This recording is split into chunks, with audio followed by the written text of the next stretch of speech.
Hello mga kabibig! Welcome back sa ating bagong YouTube channel. Ito ang pinakamaingay na YouTuber sa balat ng YouTube. Ako si Kabibig, maglabag-labag na sa with evidence na ko binalikan ng mga netizen, kinalkal na mga netizen, itong report ng Rappler noon mga kabibig kung saan sinabi ng BPI Managing Director, nagsalita na siya tungkol sa mga bank accounts ni PRRD, parang iba. Parang sukwahi ito or iba itong statement ng BPI Managing Director kay Trillanes. Sinabi dito mga kabibig, share ko lang sa inyo ha, BPI speaks up on Duterte's controversy. I-share ko lang sa inyo kasi pinag-usapan ito sa social media at tila hindi ito maganda para kay Trillanes mga kabibig. Ito ang nakita natin kabibig o from there to us pinost na ito. BPI speaks up on the Duterte controversy. Sabi ni Jose Teodoro Limcauco, Managing Director and Chief Financial Officer of Ayala Corporation owns BPI. Our internal investigation reveals that there has been no such breach. I don't know where Senator Trillanes got his information, but the graphic posted by the Philippine Daily Inquirer showing alleged credits, that is not a BPI document. Ooh. The deposit slip shown by Amar or the Inquirer is not a unique thing. All banks will show the name of the depositor on a deposit slip.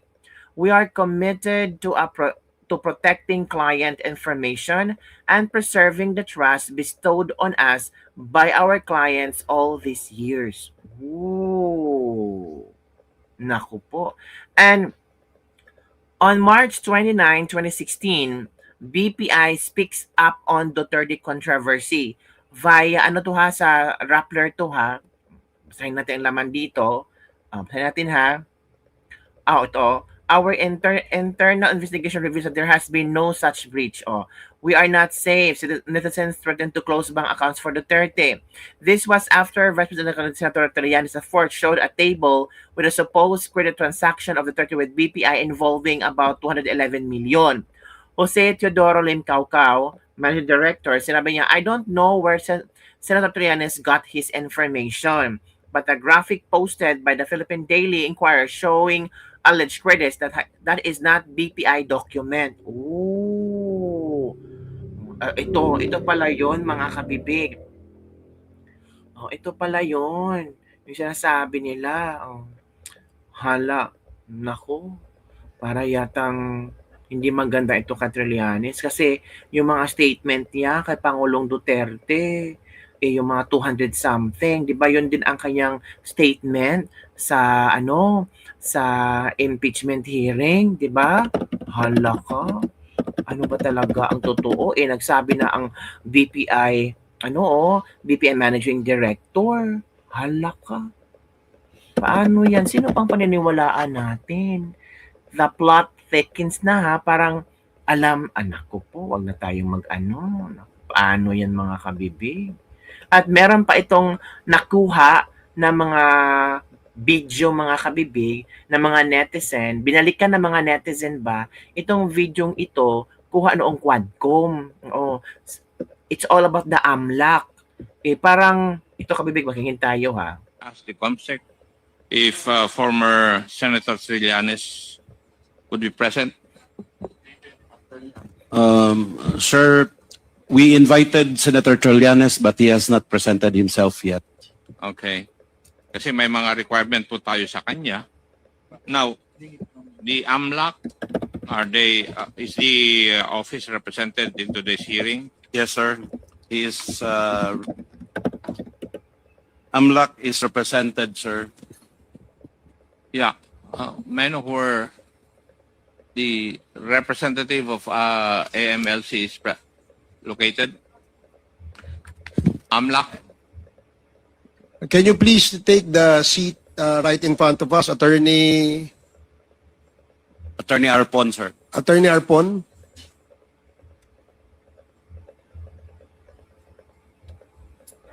Sige po, wag po kayong mahiya. Nakareserba po yan para sa inyo.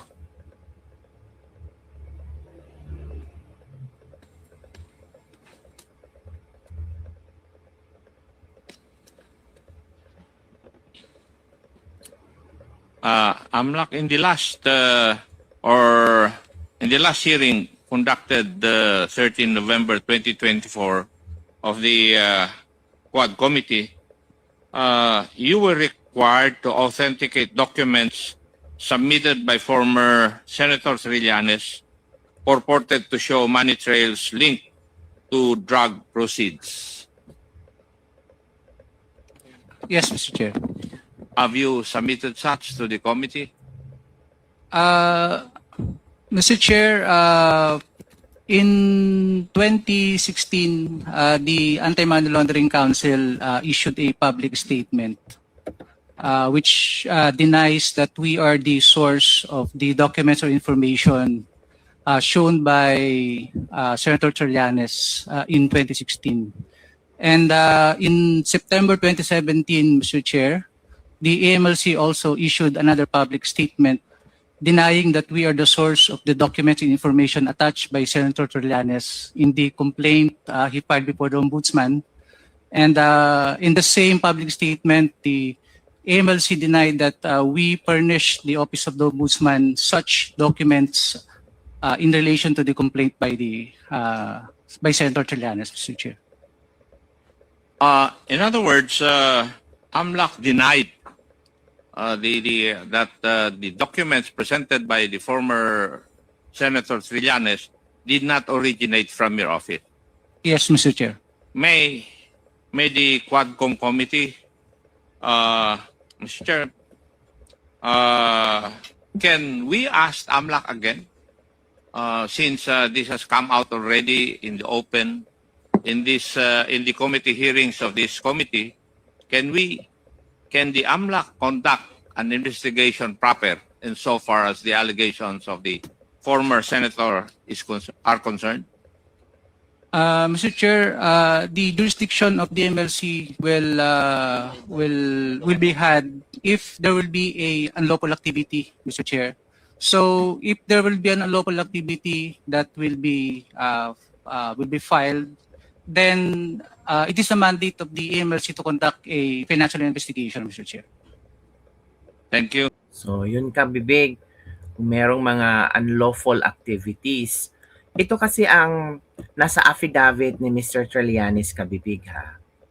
Ito, Kabibig, oh. This was 2016. Sabi niya, noong 2016, inamin mismo ni Rodrigo Duterte na una na totoo na mayroon siyang bank account sa BPI, Julia Vargas Avenue Branch sa Pasig, at pangalawa na nabigo siyang ideklara ang nilalaman ng nasabing bank account sa kanyang salin. Ang pag-aming ito ni Rodrigo Duterte ay naganap matapos ko siyang hamunin na lumagda ng waiver of secrecy of bank deposits. Sa panayam ni Rodrigo Duterte sa media, ipinagtapat niyang mayroong humigit kumulang 200 million pesos na deposit sa naturang bangko ang inililihim niya sa kanyang salin. Sa particular, sabi niya dito, a little less than 200 million, hindi naman ganun kalaki kasi walang account na 200 million. A little less than 200 million, wala namang ginastos ko na nakapi-happy ako. A little less than a million. So parang ito yung affidavit ni Trillanes. Sinasabing meron talagang bank account, meron talagang mga deposit si Pangulong Duterte sa BPI. Pero ano itong sinabi ng BPI na our internal investigation reveals that there has been no such breach. I don't know where Trillanes got his information. Oh. So paano to? 'Di ba? Paano nalaman ni Trillanes ang mga bank accounts, ang mga laman ng bank accounts kung sinasabi dito wala. Hala ka. Paano 'yun, Kabibig? Para naguguluhan din ako, mga Kabibig. Ito daw yung, Kabibig, oh. Ito daw yung sa tawag dito, BPI account ni Pangulong Duterte. Pero sabi naman dito ni I don't know where Senator Trillanes got his information. Sabi ng BPI Managing Director noong 2016. sa 2016 na sinabi ng Trillanes dyan, di ba? Po, sabi ni Lim Cao Ko, used to serve as president of BPI Family Savings Bank. Ayan, di ba? Ano, ang bibig, ang gulo ng Pilipinas. Di ba? So, sana mga kabibig, hanapin din natin ha, yun si Trillanes at saka si Sal Panelo. Parang meron ding interview si Sal Panelo regarding on this one. Pero sabi dito is posible nga kakasuhan ni na Sal Panelo, si Trillanes mga kabibig. O ito kabibig ha. Ito yung time na kung saan challenge yata si Pangulong Duterte na buksan ang kanyang bank account. Ito kabibig sa BPI. Ito. But what is important is that ito ang pinakamahalaga rito. Nagamon si Trillanes na buksan at tinanggap ang hamon, tinanong ko sila, nakita niyo ang records, hindi ba? Sabi nila, opo. Meron bang 211 million? Well, noon, ngayon, at nung nakaraan, wala po. Kung wala, di mag-issue kayo ng certification sa amin. Sir, pag-aaralan namin yan. Kasi hindi naman yan ang standard practice ng pag-issue ng certification.